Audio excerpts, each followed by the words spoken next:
영국의 저널리스트였던 프랭크 모리슨이라는 사람이 있습니다. 이 사람이 이제 영국이니까 성공의 국교잖아요. 어려서부터 기독교적인 배경에서 성장했는데 그는 사도신경 가운데 이 부분을 절대 고백하지 않았어요. 그게 뭐냐면 장사한 지 사흘 만에 죽은 자 가운데서 다시 살아나시며 어떻게 죽은 자가 다시 사느냐. 그래서 그는 저널리스트답게 부활이 허구임을 역사적으로 증명해서 기독교를 무너뜨리겠다고 하는 야심찬 계획을 세우고 연구에 착수합니다. 수년간 치밀한 조사 끝에 그가 책을 한 권 써냈는데 그 책의 제목이 누가 돌을 옮겼는가 하는 거예요. 부활을 부정하려 했던 그는 오히려 부활의 역사적인 증거들에 압도되어서 결국 부활에 대한 역사적 사실에 관한 책을 썼는데 이 책은 많은 목회자들이 이미 읽었고 거의 그쪽 방면은 고전이라 할 만큼 하는 스탠다드가 되어 있습니다. 예수님 부활하셨습니다. 우리도 부활할 것입니다. 옆 사람하고 인사합니다. 예수님 부활하셨습니다. 우리도 부활할 것입니다. 시작.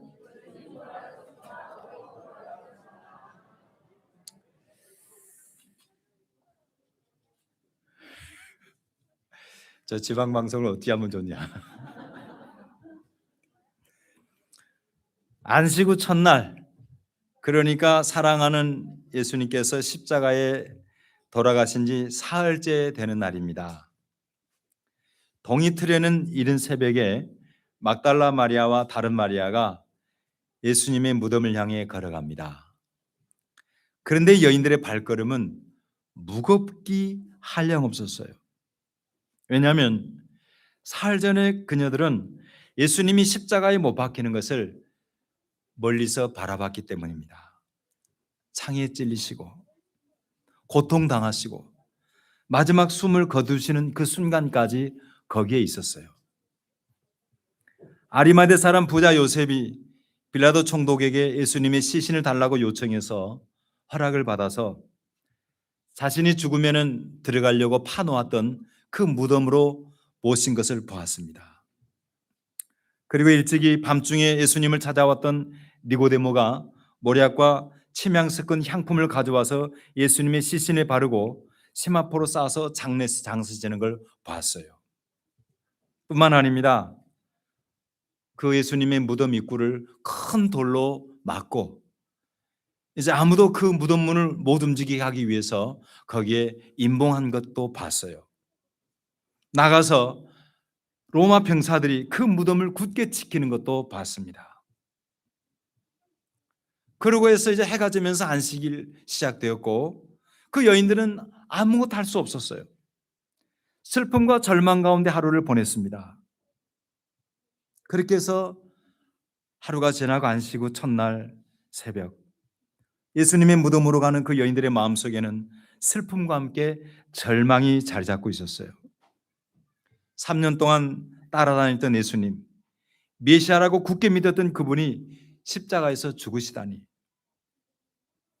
이제 그녀들이 할 수 있는 것은 그 예수님의 무덤을 찾아가서 마지막으로 그 시신의 향유를 발라드리고 자기의 삶의 본거지인 갈릴리로 돌아가는 것이었습니다. 예루살렘에 입성할 때에 주님과 함께 올 때에 그 희망에 찬 발걸음이 이제 뭐예요? 절망의 발걸음으로 바뀌어서 허탈하게 멀고 먼 180km를 걸어가야 되는 거예요. 병든 자를 고치시고 귀신을 쫓아내시고 죽은 자를 살리셨던 그분, 보리떡 5개와 물고기 2마리로 5,000명을 먹이시고 물 위를 걸으셨던 기적을 행하신 그분을 보면서 분명히 그분은 이스라엘을 구원할 하나님의 아들 메시아라고 믿었는데 그 주님이 로마 군인들과 유대 지도자들에게 온갖 수치와 조롱과 멸시를 받고 마지막에는 범죄자들과 함께 처형당하고 말았어요. 더 안타까웠던 것은 메시아이신 그분이 하나님의 아들이 어떻게 원수들에게 저항 한번 하지 않고 그토록 처참하게 힘없이 패배할 수 있단 말입니까? 죽을 수 있단 말이에요. 이제 그녀들에게 남은 것은 바로 혼란과 절망이에요. 그런데 여러분, 이런 여인들의 절망과 혼란은 비단 이 사람들의만의 이야기 아닙니다. 예수님의 제자들 가운데 가룟 유다를 제외한 나머지 11명 역시 동일한 감정에 휩싸여 있었습니다. 예수님이 십자가에서 죽으심으로 모든 것이 다 끝났다고 좌절했어요. 모든 것을 다 잃었다라고 생각을 했어요. 그래서 옛 삶으로 돌아갈 계산을 하고 있었습니다. 그런데 여러분, 그것으로 끝이 아니었습니다. 예수께서 약속하신 대로 사망 권세를 깨뜨리시고 사흘 만에 부활하셨습니다.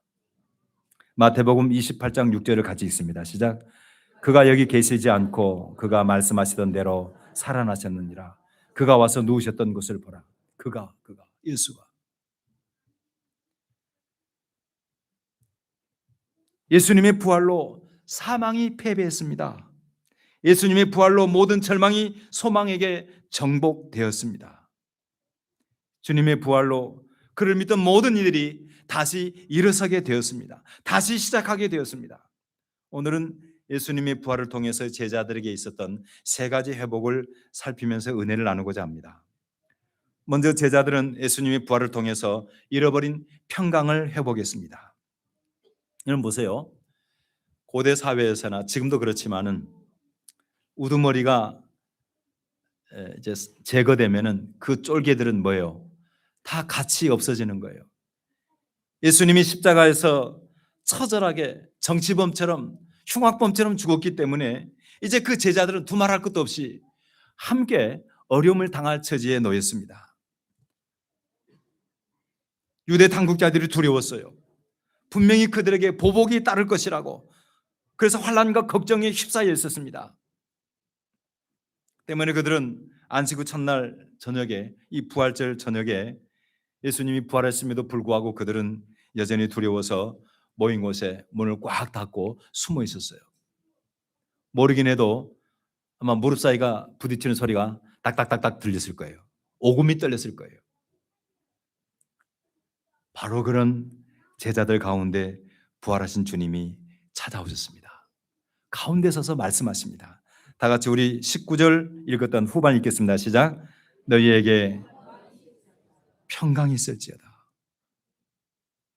너희에게 평강이 있을지어다. 제가 언제나 성경 해석의 기본을 설명드렸죠. 뭔가 주님이 그 부분을 축복하면은 그들에게 그게 없다는 뜻이에요. 평강이 없었어요. 평강을 다 잃어버렸어요. 생각해 봤습니다. 만약에 주님께서 그들에게 오셔서 이 평강을 주시지 않았다 그러면 그들은 남은 생애 동안에 불안과 두려움 속에 벌벌 떨다가 심장병으로 죽었을 거예요. 아니면 암이 걸려서 다 죽었을 거예요. 얼마나 여러분, 아니면 저같이 공황장애? 그 트라우마가 어마어마했을 거예요. 하지만 감사하게도 부활하신 예수님께서 그 제자들에게 찾아오셔서 가운데 서서 평강을 주셨어요. 이것이 부활절의 축복입니다. 부활하신 주님은 오늘도 우리 가운데 오셔서 우리와 함께 하시면서 평강 주시기를 원하십니다. 여러분이나 저나 죽음에 대한 공포가 어느 정도는 있었을 거예요. 아니, 지금도 있는 분들이 있습니다. 제가 죽음에 대한 공포를 언제 가장 진하게 느꼈는가 하면 제 할아버지가 제 등에서 돌아가실 때 그날 저녁부터 사실 저는 굉장히 이 죽음이 몸에서 느껴지는 거예요. 몸에서. 굉장히 두려웠어요. 그러다가 이 하나님으로부터 평강을 경험한 다음에 제가 그 이후에 그 두려움을 완전히 떨쳐냈어요. 그래서 저는 만약에 죽으면은 누구 말씀대로 찍소리를 하는 게 아니라 꼭 이 말하고 싶어요. 저는 주님 안에서 평안합니다. 여러분에도 이 평안이 한평생 지속되기를 예수 이름으로 축복합니다. 3년 전에 새롭게 하셔서 간증에 나온 분당 서울대병원 치과의사 이규환 교수 이야기입니다. 이분이 잘생기고 키도 크고 집안 배경도 좋고 공부도 잘하고 운동도 잘하고 정말 세상적으로 하나도 부러울 것이 없는 아이인데 대학교 2학년 때 서울대 2학년 때 수영장에서 다이빙 하다가 목을 다쳤어요. 그래가지고 하반신마비. 우리 철호 형제? 거기도 경추? 똑같은. 그분이 요 가운데 손가락 요 위에만 말을 듣고 완전 마비. 깨나자마자 교회도 다녔어요. 얼마나 하나님이 원망스럽고 때로는 하나님 막 욕을 하면서 고통스러웠대요. 그래도 다시금 부활의 주님을 만나고 소망 가운데 이제 삶을 회복합니다. 그래서 어느 정도 이제 재활한 다음에 학교로 복학을 했는데 교수님들이 치과를 했잖아요. 치과가 뭘로 보여요, 주로? 이 손으로 뽑든지 그다음에 여기 스케일링 해야 되고 그다음에 꿰매야 되고 그 많잖아요. 다 교수들이 안 된다 그런 거예요. 아주 자기를 아끼는 교수님 한 분이 하는 말이 너는 차라리 머리 좋으니까 법대로 가라. 앉아서 하면 되지 않냐. 근데 이 친구는 자기는 그거 안 하면 죽을 것 같더래요. 사정을 해가지고 복학을 한 거예요. 그래가지고 이제 4년 마치고 나머지 과정도 해야 되잖아요. 그냥 몸에서는 앉아 있으니까 계속 앉아서 하니까 남이 한 번 하면 될 거를 이 사람은 수만 번 하면서 그걸 가지고 극복을 한 거예요.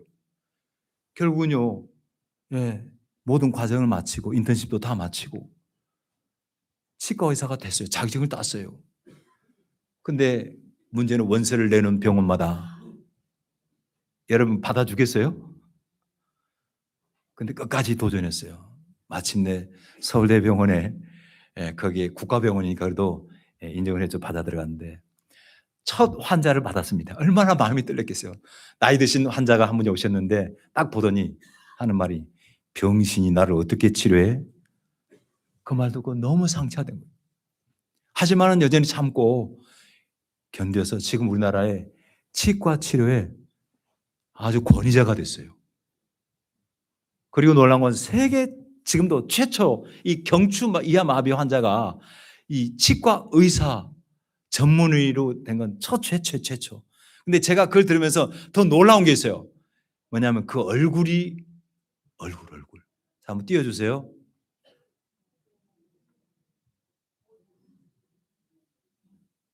이 얼굴이 간증 내내 여러분 얼굴이 불안해요, 평안해요? 여러분 이 평안은 세상이 주는 평안이 아니에요. 우리 모두 부활의 주님으로 말미암아 평안이 가득하기를 예수 이름으로 축복합니다. 두 번째로 제자들은 부활의 주님 때문에 믿음을 회복합니다. 영어 속담에 이런 말 있죠. 우리나라 말도 있어. 그냥 보는 것이 믿는 것이다. 한번 띄워줘 봐요. 우리 젊은 친구들 이러면서 자꾸 영어 공부하라고. 앞에 to는 향하는 게 아니고 알죠? 관계대명사. 보는 것이 뭐요? 믿는 것이요.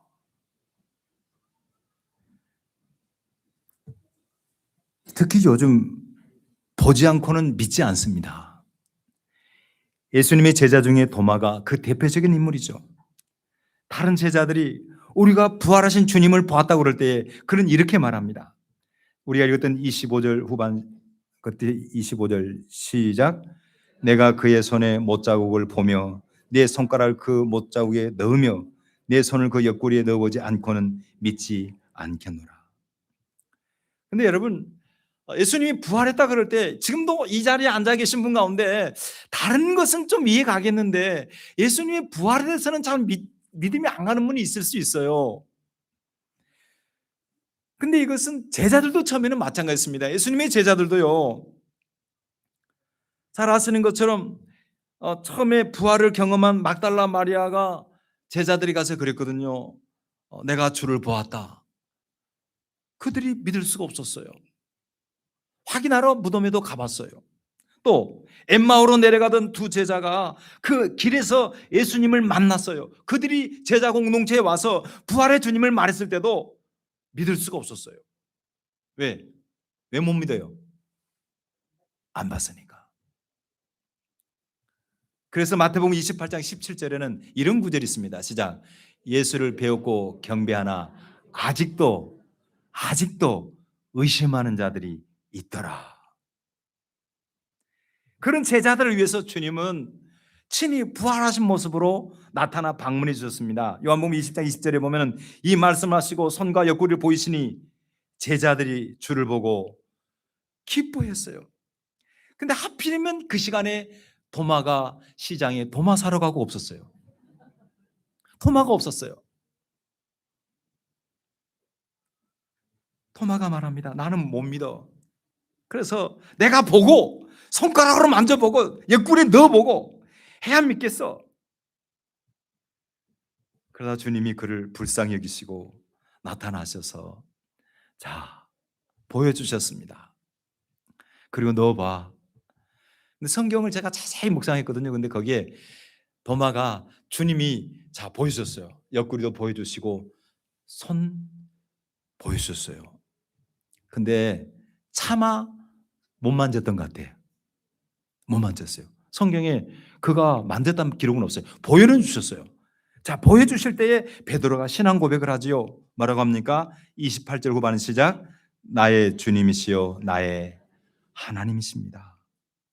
그러자 예수님께서 도마에게 말씀하십니다. 너는 나를 본 거로 믿느냐? 보지 못하고 믿는 자들은 복되도다. 여러분, 예수님 말씀하신 복 있는 성도 되기를 축복합니다. 이것이 바로 부활신앙이에요. 부활하신 예수님은 오늘도 우리 가운데 오셔서 여러 모양으로 살아계신 주님을 체험하게 하십니다. 끝내 우리의 믿음을 회복시켜요. 잃어버린 제자들의 믿음을 주님은 회복시켜 주셨어요. 여러분 잘 아시는 프랑스의 천재 수학자고 이제 종교 사상가, 철학자, 물리학자인 브레즈 파스칼을 알 것입니다. 늘 새로운 발견을 위해서 탐구하던 어느 날 그는 이제 점차 물질 세계에서 영적인 세계로 관심이 옮겨갑니다. 그러던 어느 날 그가 부활하신 주님의 임재를 체험하게 돼요. 어떻게 되냐면 부활하신 주님이 눈앞에 나타나는 건 아닌데 가슴이 뜨거워진 거예요. 여러분 예수 믿다가 어느 날 가슴이 뜨거워진 성도들을 제가 우리 교인 가운데서 만난 경험이 있어요. 그 부활의 주님이 만나주신 겁니다. 확신이 듭니다. 어떤 하늘로부터 오는 기쁨과 평안이 있습니다. 주님과 내가 주 안에, 주가 내 안에 있다고 하는 그런 일체감, 바로 이 파스칼이 경험한 거예요. 그래서 그가 말합니다. 이 체험을 통해서 나는 하나님께 이르는 길이 정확하게 철학에 의해서가 아니라 예수 그리스도를 통해서 가능하다는 확신을 갖게 되었다. 그런 게 수상로인 팡세에서 그 체험을 이렇게 말합니다. 은혜의 1654년 11월 23일 월요일 밤 10시 30분부터 12시 30분까지 2시간 동안 영적 체험을 한 거예요. 불, 철학자나 과학자의 하나님이 아닌 아브라함의 하나님, 이삭의 하나님을 날 만난 것이다. 확신, 가슴으로 느껴지는 기쁨과 평화. 예수 그리스도의 하나님, 나의 하나님, 당신의 하나님, 당신의 하나님이시며 나의 하나님, 과연 당신의 하나님이 분명하다. 온 세계는 잊은 채 하나님만 바라본다. 오 이로우신 아버지, 세상은 당신을 알지 못하였나이다. 그러나 나는 이제 당신을 알았나이다. 이 기쁨, 이 희열, 이 기쁨의 눈물. 여러분 이런 기쁨과 확신이 차고 넘치기를 예수 이름으로 축복합니다. 그래서 바울 사도는 에베소 교인들에게 부활한 주님을 만난 사람의 믿음을 이렇게 말해요. 에베소 3장 12절 같이 있습니다. 시작. 우리가 그 안에서 그를 믿음으로 말미암아 담대함과 확신을 가지고 하나님께 나아감을 얻느니라. 아멘. 부활절 지납니다. 부활절 지난 내가 아니라 여러분 돌아가실 때 평안이 충만하기를 바랍니다. 믿음을 가지고 가시기를 바랍니다. 두려워할 거 없어요. 사망도 이기신 주님이 우리와 함께 계시는데. 마지막으로 세 번째 무엇을 회복하냐면은 사명을 회복합니다. 예수께서 십자가를 지실 때 마지막에 다 이루었다 그랬잖아요. 테텔레스타 이야기했죠. 다 이루었다. 그것은 두 가지 의미예요. 대속의 값을 지불했다는 뜻도 되지만 실제적으로는 다 이루신 거예요. 사명 완수, 미션 클리어. 제자들도 자기에게 주신 사명을 완수해야 됐어요. 그들은 이제 제자들은 사명의 시작의 선에 서 있는 것입니다. 제자들은 예수님이 십자가에 달려 돌아가시자 굳게 맹세했던 사명을 다 접어버렸어요. 그래서 오죽하면 물고기를 잡으러 가는 등 옛생활로 돌아갈 채비도 했습니다. 배와 그물을 다 버려두고 예수님을 따랐던 그런 열정과 충정 다 상실돼 버렸어요. 마치 없어진 것 같았습니다. 그러나 부활하신 예수님께서 제자들에 나타나셔서 평강을 주신 다음에 이렇게 말씀하십니다. 21절 후반 읽습니다. 시작. 아버지께서 나를 보내신 같이 나도 너희를 보내노라. 너희들 보낸 거 끝난 줄 알았지? 포기할 줄 알았지? 아니야. 내가 다시 보낼게. 나도 너희 보내. 예수님 아버지 하나님이 나를 보내신 것처럼 나도 너희 보내. 사명의 회복이에요. 그리고 주님은 제자들의 사명을 회복시킨 다음에 그것을 감당할 수 있는 힘도 주셔요. 그것이 바로 22절 23절 내용입니다. 시작. 이 말씀을 하시고 그들을 향하사 숨을 내쉬며 이르시되 성령을 받으라. 너희가 누구의 죄든지 사하면 사해질 것이요 누구의 죄든지 그대로 두면 그대로 있으리라 하시니라. 제자들은 부활하신 예수님으로부터 성령을 받습니다. 그리고 누구의 죄든지 사하면 사해질 것이고 여러분이 누구 죄를 용서한다고 해서 없어지고 놔둔다고 해서 그대로 놔두는 그런 그 카톨릭의 무슨 신부처럼 생각하면 안 되고요. 여기서 말씀하신 건 마태복음 16장 19절과 연관해야 돼요. 천국 열쇠와 같은 개념이에요. 다시 말해서 우리가 전하는 복음 전도를 통해서 그들의 죄가 뭐예요? 용서받을 수도 있고 그렇지 않을 수도 있어요. 그러니까 전도자의 사명을 말씀하시는 것입니다. 만약에 제자들이 부활하신 주님으로부터 사명을 회복받지 못했다 그러면 사도행전 이하의 기록은 뭐예요? 없는 거예요. 다메섹 도상에서 바울이 부활의 주님을 만난 다음에 이방인 선교에 대한 사명을 받지 못했다 그러면 세계와 열방을 향한 선교적인 복음 축복은 우리에게 뭐예요? 없어졌을 거예요. 부활의 주님 때문에 우리 교회가 받은 사명, 국내외 해외 선교 사명 감당하는 것, 낮은 곳에 주님의 사랑을 흘려보내는 것, 이 모든 것이 주님이 회복시켜 주신 은혜인 줄 믿으시기를 바랍니다. 말씀을 정리합니다. 교부 클레멘트라는 사람이 있습니다. 누가 나한테 물어봐요. 목사님 클레멘스는 누구고 클레멘트는 누구예요? 예, 똑같은 인물입니다. 그가 아주 유명한 말을 했어요. 주님은 우리의 일모를 일출로 바꾸셨습니다. 여러분 석양의 분위기 아시죠? 저는 뭐 막 특별한 일 하면 굉장히 싫어요. 그런데 제일 싫어하는 것 중에 하나가 뭐냐면 날씨도 추운 12월 31일 저녁에 일몰을 보겠다고 와운 해변가에 모여가지고 그 추위에 덜덜 떨면서 그 해남이 왜 봐? 쓸쓸하게. 물론 일출 보러도 안 갑니다. 자고로 여러분 그 허전함. 저는 어렸을 때를 생각하면 이 해가 지려고 그러면 굉장히 지금도 성인이 돼서 약간 우울해진 게 있어요. 왜 그러냐면은 집에 가면은 엄마 아빠가 있어야 되는데 엄마 아빠가 없어. 왜 없어? 들에 일 나가고. 그리고 가끔 아버지가 술을 먹고 오시는데 아침에 술 먹고 올까 밤에 먹고 올까.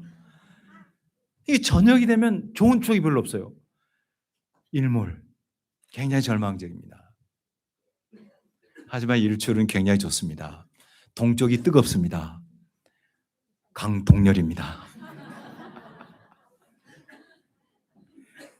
주님은 우리의 일몰을 일출로 바꾸셨습니다. 십자가는 온 세상을 캄캄하게 했지만은 주의 부활은 어둠을 사라지게 한 일출이었어요. 예수님의 부활과 제자들의 회복은 우리의 일몰을 일출로 바꾼 역사적인 사건인 것입니다. 이번 부활절 부디 모든 두려움과 근심 걱정을 내려놓고 믿음과 평강과 사명을 회복해서 미래를 향해 앞으로 나가는 저와 여러분 되기를 예수 이름으로 축복합니다. 기도하겠습니다. 하나님 아버지 감사합니다. 주님 감사합니다. 감사합니다. 주님 부활하시고 우리에게 그 부활 생명을 약속하시고 예수 안에서 그 부활 생명을 이미 시작하게 하심을 진심으로 감사를 드립니다. 주님 다시 오시는 그날까지 하나님 흔들림이 없이 정말 평강을 회복하고 믿음을 회복하고 사명을 회복한 존재로서 주의 일에 힘쓰는 저희가 되게 하여 주시옵소서. 혹시 이 가운데 지금 여러 환경에서 절망하고 낙심하고 혼란에 빠진 이들이 있거든. 오늘 말씀을 통해서 다시 한번 부활의 산 소망을 삶 속에서 구현해내는 체험적인 신앙으로 회복되게 하여 주시옵소서. 예수님 이름으로 기도드립니다. 아멘.